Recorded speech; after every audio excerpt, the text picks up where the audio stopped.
சகோதரர் பக்சிங் அவர்களின் ஊழியத்திலிருந்து விடாய் துணிக்கேற்ற வார்த்தைகள். அக்டோபர் மாதம் 16ஆம் தேதி. அறிவு கெட்டாத அந்த அன்பை அறிந்து கொள்ள வல்லவர்களாகவும். எபேசியரின் நிருபம் 3வது அதிகாரம் 19வது வசனம். ஒரு கணவன் தொலைதூர இடங்களுக்கு பயணித்து திரும்ப வரும்போது ஏதாவது ஒரு பொருளை தன் மனைவிக்கும் பிள்ளைகளுக்கும் வாங்கி வர முயற்சிப்பது வழக்கமான ஒன்றாகும். அவன் ஒரு கடையிலிருந்து இன்னொரு கடைக்கு சென்று அழகான ஒன்றை வாங்குகிறான். அது அவளை இதுவரை நான் இதுபோல் பார்த்ததில்லை என்று சொல்ல வைக்கும் அளவிற்கு காணப்படுகிறது. நம்முடைய கர்த்தராகிய இயேசு கிறிஸ்து நாம் கேட்பதை விட அதிகமாக நமக்கு கொடுப்பவர், மேலும் நாம் அவரிடம் கேட்காதவற்றையும் நமக்கு தருகிறவர்.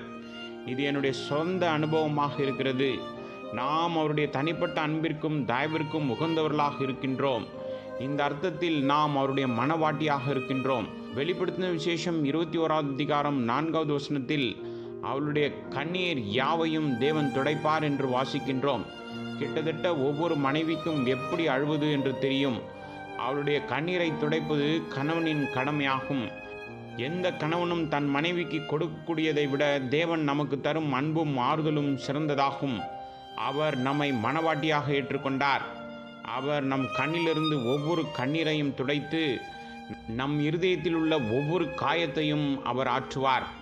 அவர் சொல்கிறார், என் அன்பே, நீ சிந்திய ஒவ்வொரு கண்ணீரையும் நான் துடைத்து விட்டேன். உன் கஷ்டங்கள் பிரச்சனைகள் எல்லாம் எனக்கு தெரியும். இப்போது நான் உனக்கு ஆறுதல் தர விரும்புகிறேன் என்று அவர் சொல்கிறார். அவருடைய இந்த அன்பான வார்த்தைகள் நம்முடைய கடந்த காலத்தை மறக்க செய்யும். இந்த அர்த்தத்திலும் அவர் நம்முடைய மணவாளன், நாம் அவருடைய மணவாட்டி. பஞ்சாபில் மணமகள் தன்னுடைய பழைய ஆடைகளை அணியக்கூடாது என்ற வழக்கம் இருக்கிறது. திருமணத்துக்கு பிறகு அவள் கணவன் கொடுத்தவற்றை மட்டுமே அவள் அணிந்து கொள்ள வேண்டும். நம்முடைய தேவனும் நமது அசிங்கத்தை மறைக்க விரும்புகிறார். அவர் தனது சொந்த நற்பண்புகளையும் அவரது சொந்த மகிமையும் நமக்கு கொடுக்க விரும்புகிறார்.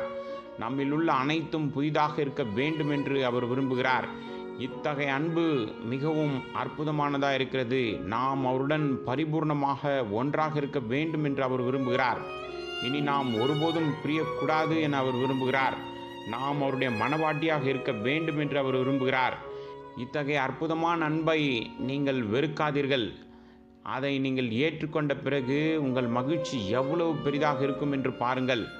அப்போது நாம் அவருடைய மனவாட்டி என்று அழைக்கப்படுவதற்கு தகுதியுடையவர்களாய் மாறிப்போவோம்.